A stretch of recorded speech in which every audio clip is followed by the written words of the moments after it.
Hey, what's up, everybody? BDL44 coming at you another video. All right, so the score was 132 to 125. The Lakers fall in Utah at the Delta Center. And I thought they played hard. D'Lo walked away with 39 points, 6 threes hit. We didn't have Braun out there. Anthony Davis got his second career triple-double with 4 blocks attached to it, even though his shooting was awful as hell, like just awful. Austin Reeves had a really efficient game, even though he fouled out early. And that fifth foul wasn't much of a foul at all. Jordan Clarkson, I believe it was, fell to the ground on his own. And we did not throw the challenge flag out there to protect Austin from getting that fifth foul. I thought that was a game-losing decision by Darvin Ham. You got to throw the challenge out there for a clear foul. I looked up, we had 3 timeouts at the time. I think we probably finished the game with 3 timeouts. But I thought that was really where the game really shifted in the wrong direction for us. When the referees get it that damn wrong, you got to at least use one damn challenge. You know what I'm saying? At least use one. We started the game off pretty hot. We had a little change in the starting lineup since we had Braun out. Coach decided to go to Cam Reddish in the starting lineup with Taurean Prince at the 4, which I thought was a little strange, but we did okay. Cam didn't finish the game because he ended up with more knee soreness. So that knee is still that's been a lingering issue for a couple of weeks, and it ain't looking good right now for that. Austin did turn his ankle in this game at one point, but he played through it. But yeah, man, we just did not guard the perimeter very well, and you got to give credit to the Utah Jazz. People like Colin Sexton and Clarkson and Keontae George. John Collins' efficiency was fantastic tonight, 7 of 9. Markkanen, they just got some real scorers over there, man. That's what it really comes down to. Markkanen and Collins got it going on at the same time. And even though D'Lo really did play amazing, and Anthony Davis's stats will tell you he was helping us in a lot of areas, we had a lot of empty possessions out there, man. Empty mid-range jump shot possessions where AD just couldn't get a midi to fall to save his soul tonight. Missed layups. It's really frustrating when a team shoots 44% from the field and 30-something% from the 3 and still beat you. Because that's what happened. They weren't hitting a bunch. They weren't really efficient outside of the people who were really scoring. Others were missing a lot. And so it was like, when you look at the free throw discrepancy, that's where we got beat tonight. They had 36 out of 39 free throws and we were in the mid-20s attempted. So that's a rarity. And I called it out in the halftime video that I thought the officiating was a bit funny tonight. And, I will give credit to Colin Sexton for being aggressive. Clarkson, those guys were driving at the rim, so you have to give them credit. They got to the line. Markkanen got to the line a lot. So, they hit all their free throws. That's what it really came down to. They beat us at the free throw line, but we left a lot of three-point shots open to really good players. And they beat us in the fast break, too. 27 fast break points were scored on your LA Lakers. And so that was also an area of a deficiency for us tonight. We shot better than them. We really did, but they just attempted more shots, and ultimately, again, at the line, the officials were very kind to them. And so another one of those games, I'll just say, hey, NBA, you might want to take a look at that. I'm very consistent. I thought it was fair to say you could take a look at the Toronto game where we had a bunch of free throws. I think it's fair to say you should take a look at this game where Utah had a bunch of free throws. It just was what it was, man. I really get to a point where I'm like, all right, Darvin, you just got to play the right people at the right time. I'm big on Skylar Mays, and I like what I saw from him. But D'Lo was the only person who really had it going, scoring the ball, and you didn't sub him back in. Or whether you did sub Skylar in at a point where we had momentum. I just felt we needed D'Lo to stay on the floor at that point, especially since Austin was in foul trouble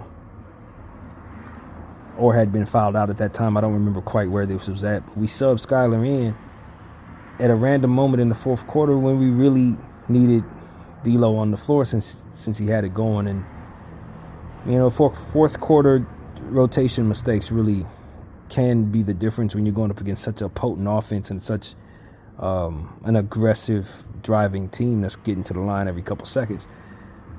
You can't afford to throw possessions away. And, you also, I got to say, I'm a Vanderbilt fan, but you got to know when to use him, man. He wasn't getting no stops out there. Turning the ball over inexplicably. He had a fantastic steal, didn't try to do too much dribbling the ball. They stole it right from him. I just didn't need him out there. This was just not a game for him. This was a game for more of Rui. We finally got Rui back. He had 17 points on the night, 6 out of 12. He shot 50% from the field. But coach didn't put him in the fourth quarter because he wanted to go to Vanderbilt. And Vanderbilt wasn't even getting any stops. He was scoring on Vanderbilt like he was Austin or something. So it's like at some point in time, you got to look up and say, okay, coach, that was a substitution mistake right there. You should have went with Rui, the offensive player. When their front court is going crazy on the offensive end, you need a front court that's going crazy. You're not defending these guys. They're not, you know what I mean? Rui would have scored. Vando wasn't scoring or defending. He had some nice rebounds. You know what I mean? I got some stuff out of Vando, but this is one of those nights where I just don't need him on the floor. I more so need the scoring. And so we left that we left Rui sitting on the bench almost the whole fourth quarter in a night where he really did have enough going for himself. The three ball wasn't falling, but you know what I'm saying? He had done enough to contribute to the scoring and help D'Lo scoring the ball since AD didn't have it going. Taurean Prince he didn't really have it going. And he had a bad turnover with 1 minute and 50 seconds left in the game or something like that. The ball just went off his hands. It was a lot of misread stuff, man. The effort was there, the energy was there, but it was just certain things that you needed to do a little differently that could have gave you enough, and you just didn't do it, Lakers. Some of the possessions, I just need some of those back, man. Some of those mid-range shots AD took, I need all those back, man. He must have missed about 6 or 7 mid-range shots. They all got rebounded by the other team. That was kind of night, man. The Austin Reeves fouling, that kind of thing. Some of those fouls were just like, the last one I'm not going to argue with. He was moving his feet. But that fifth one, you have to challenge that, man. You have to. The referees clearly got it wrong. We see it on the Jumbotron. You got 3 timeouts. You ain't used no challenge. It's the fourth quarter. You have to, he's got it going. His efficiency is there. AD, again, is not scoring. You sure as hell ain't putting Rory on the floor for scoring. So you need your other scorer on the floor to close the game. How you let him pick up a bad 5th foul, fam? Without challenging it. And then you leave him on the floor with that 5th foul to pick up the 6th one, and we didn't have him down the stretch. When the name of the game is offense. And you want to run Vando on the floor with 4 damn points and 2 field goal attempts. And the name of the game is offense. You know what I'm saying? So it's like we had a good pace going with ourselves, but when you're trying to keep up with an offensive team, I don't need non-scorers on the floor. I need nothing but scorers on the floor, bro. They not defending nothing. Vando ain't defending nothing, fam. And if it's a different night if AD has it going. It's a different night if Bron's on the floor, but you have to identify when you don't have those offensive options and make sure your offensive options are on the damn basketball floor. You know what I'm saying? This is one of them frustrating losses because I know we did enough to compete with this basketball team. But we didn't leave Rui on the floor. There was one play where Rui got a seal on Clarkson, and he backed Clarkson down. Clarkson must have moved a whole 5 feet. And he laid the ball up on Clarkson. And I swear, after that play, I don't remember seeing Rui no more after that. Coach didn't sub him back in after that at all. Now, logically speaking, I'm going to try to feature everybody I'm trying to trade. Am I not? Because Rui's obviously up for trade, right? So why the hell you only give him 17 minutes? You featured D'Lo. D'Lo went for a whole 39 points. But you didn't feature the other guy when you needed him on the floor? You went with Vando, who's known for not scoring? It's just like, this type of stuff is like, Darvin, What's going on, fam? Why does this happen, dog? Like, seriously. Why does this happen? We didn't have to lose this game at all. The Jazz weren't even scoring like that. Our guys were keeping up with them through 3 quarters, and in the fourth quarter, or rather the third quarter, we did have some trouble, but we were still in the game. In the fourth, we were still right there. But it was just a couple things that Darvin did, that left us behind the 8 ball because he wasn't identifying where other things needed to be accounted for. If I am not able to score, I need offensive players on the floor. Christian Wood didn't get enough minutes tonight. He had it going, but he could never get into a rhythm because this idiot want to leave freaking Vando on the floor to get scored on and to mess up offensive plays. He's doing nothing, fam. And I like Vando. I want Vando on my team, but I know when to play him and when not to. Not when I'm going up against a team that's capable of scoring 150 points, because he's not defending these guys. He can't stop the people in front of him in this situation. There's nothing. I'm like, he wasn't stopping Sexton. Sexton was getting to the line every time. He was scoring. He was playing exactly how the young bull plays. When they call him Young Bull, that's who showed up tonight. The Young Bull. Nothing short. And you got Chris Dunn coming at you with strength. You got Agbaji catching lobs. It's like, I need offense on the floor, Darvin Ham. So for me, it's just like he went with everything but offense. And on a night where he decides to do this, I get nothing out of AD scoring the ball. That's the problem. If AD's scoring the ball like he's capable of doing it, then we could do all this stupid crap and have no problem. We could sub in Skylar Mays at bad moments. We keep Vando on the floor to do absolutely nothing on both sides of the floor. You can have Taurean Prince, with Butterfingers at the end of the game. All that's fine if AD is scoring the ball.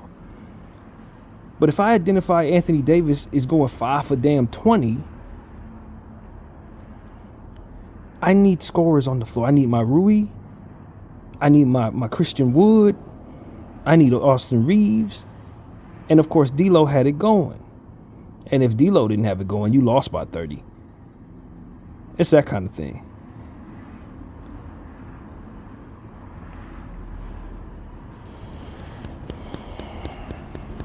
Identification of things that need to be made up for in the moment. That's where we need to work. We need to work on identifying when something else is falling apart. This needs to be amended in the moment to make up for it.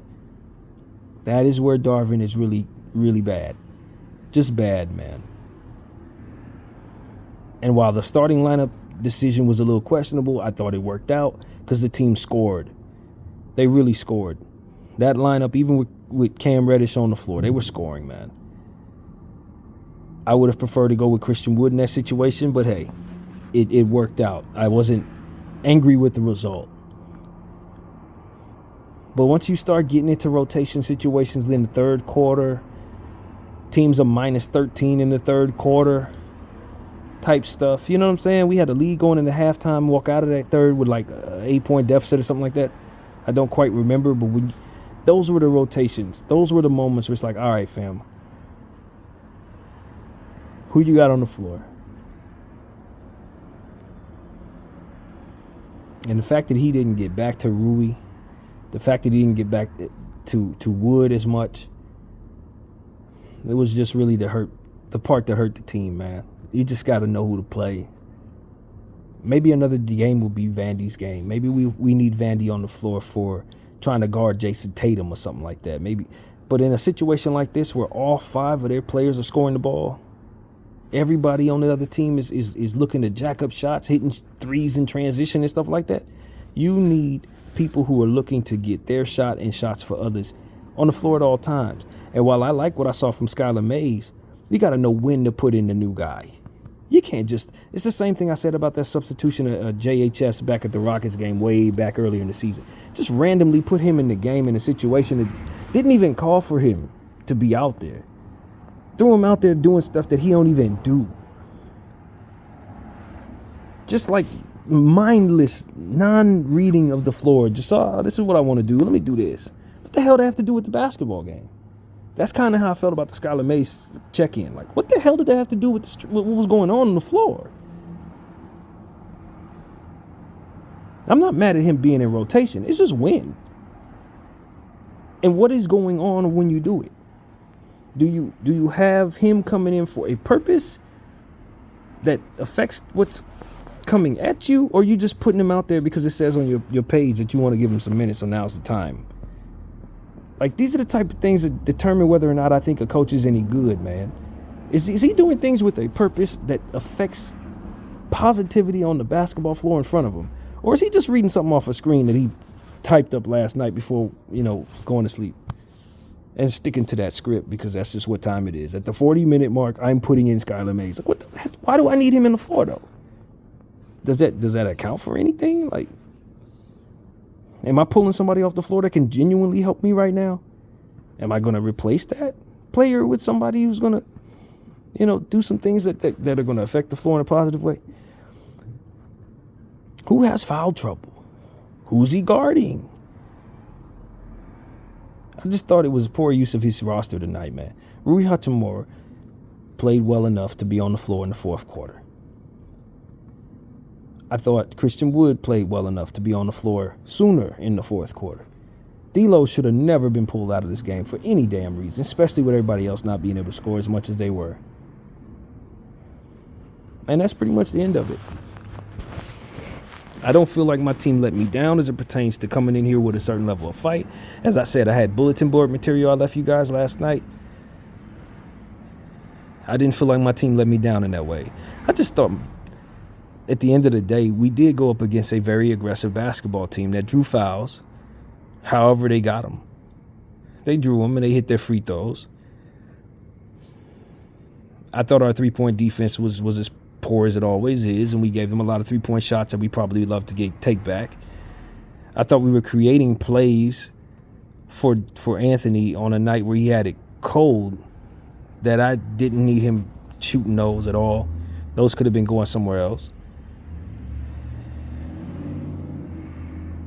And it just wasn't enough offense on the floor. He just inexplicably went to Vanderbilt on a night where you really needed Rui. Or needed Wood. That's what it was. And as a result, you walk away with 4 points, about 4 rebounds. You know what I'm saying? It's like, that's not the production I need. I need Rui to get up to 27, 28, 30 points. And then I win. You see what I'm saying? So I'm tired of this guy, man. I'm tired of him, man. He cost us this victory in my mind. He really did. He cost us this one just by doing stuff that he's prone to do. Everything else would have fell into place if he would have just not got in the way, truly, in my mind. And I'm not saying that just because it's hip to call out the coach. Nah, this is exactly what I saw in this particular basketball game. If he wasn't in the way doing stuff or not doing stuff that otherwise any other damn coach would do, challenge a bad foul, use some timeout, stop the bleeding in certain situations, put offensive players on the floor as I'm pointing out. If he would have did the things that a good coach does, we win this basketball game, man. Because Utah didn't shoot well enough to beat us tonight. They really didn't. Only from the free throw line. Everywhere else, they lost this game. Everywhere else, they lost this game. And even though they hit them free throws, we could have made up them points. We could have made them up.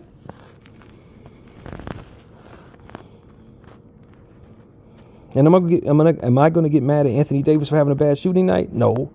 He got a triple-double tonight. He was helping in other areas. He got 4 or 5 blocks, man. He helped in other areas. We just need other people to step up and score the ball. And while D'Lo obviously was having a career night and we were featuring him, which I appreciated. He looked so much better tonight than he really has in any point in time in this uniform, pretty much. And he got in his rhythm. He looks a lot better on the floor without Bron, man. What can I say? D'Lo's just a better player without Bron on the floor, man. It just is what it is. But the truth of the matter is that wasn't what was the difference. The true difference was the rotations tonight, man. The rotations were the difference, and the lack of controlling the clock. I really think, time control and clock control is a real thing, man. You got to know when to call your timeouts. You got to stop the bleeding in situations. You got to use your challenges. You got to put the right people on the floor. All of those things, man. It's a chess game. You got to win. And I just thought we lost that game tonight. We got thoroughly outcoached. So a lot of Laker fans are going to blame the refs. But I'm of the mindset that Colin Sexton was driving. Markkanen, I don't know about his calls. I got to go back and look at those. But it was really Colin Sexton and Jordan Clarkson getting to the line left and right, man. And Keontae George, his three-point shooting, especially early in the game, was hurting us bad. Got to give that young fella credit for all his three-point shooting. Just couldn't keep up with him offensively. However you shake it, that's really what it came down to. We just could not keep up with a good offense when I know damn well we got the personnel to do it. When my point guard is hot as he's ever been. And there was a lot left in the tank there, but we just did not give him enough possessions to get to 50 points. D'Lo could have easily got to 50 points tonight. But we diversified those possessions in the directions of people who were cold.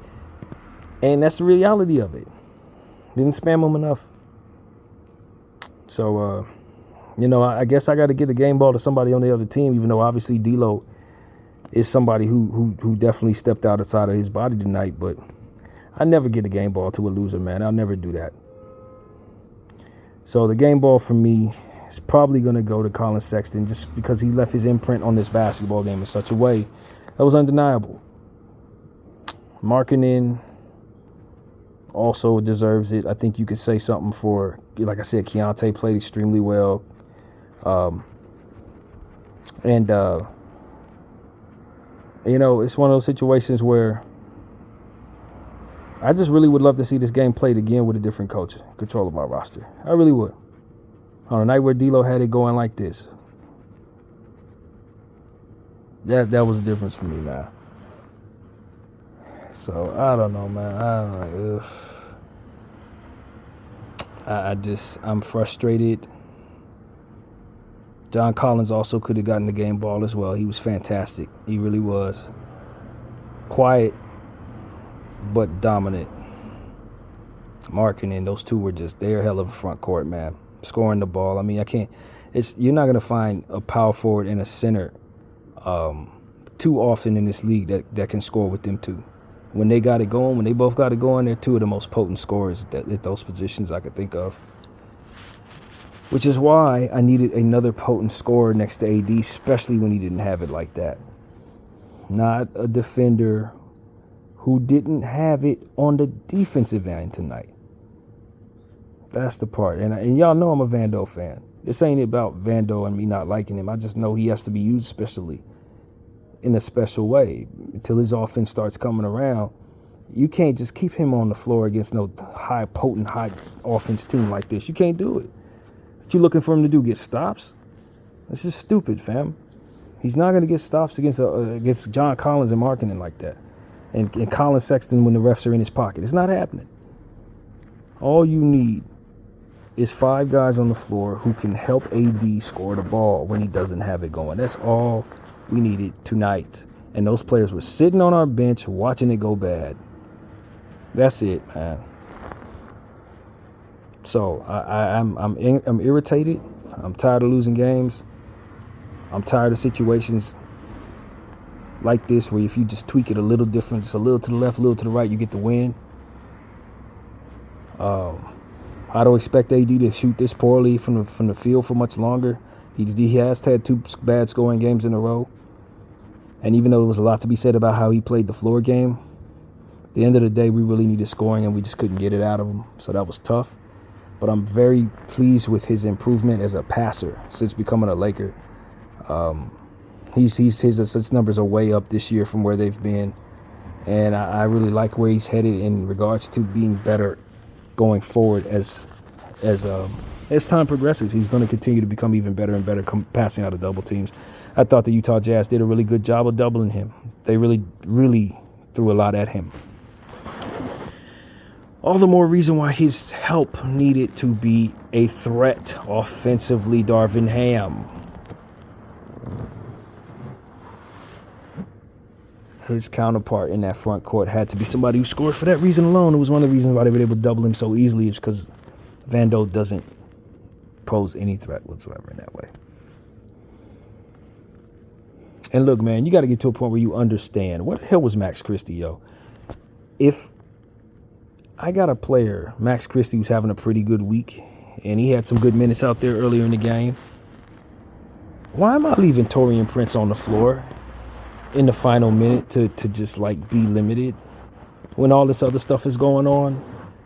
I mean, it was one play down there where Taurean had fell over his own ankle or something. The ball rolled off his hands. Then either the play before it or after it, I think it was Colin Sexton blew past him with absolute ease. I'm like, why the hell this man ain't? Don't you identify when Taurean Prince don't have it? I identified it. Down the stretch of the fourth quarter, Taurean didn't have it, fam. This is when you sub in Clarkson. Or rather, excuse me, our young fella, Max Christie. This is when you sub in Max because his three ball had already fallen. He played well in this game. And we didn't see him in the fourth quarter. This is all the wrong stuff, man. You just put all the wrong people on the floor at the wrong time, and it costs you what comes of that, which is a loss. I needed more Max. I needed more Rui. I needed more Wood. Those are the people I needed on the floor more. So that's something that needed to be said, man. You look at Max Christie's production versus the minutes given, and you just shake your head. You just say, what? And you chose to go with who? Against whom? And what happened? BDF 44. I thank you all for watching. I'm out.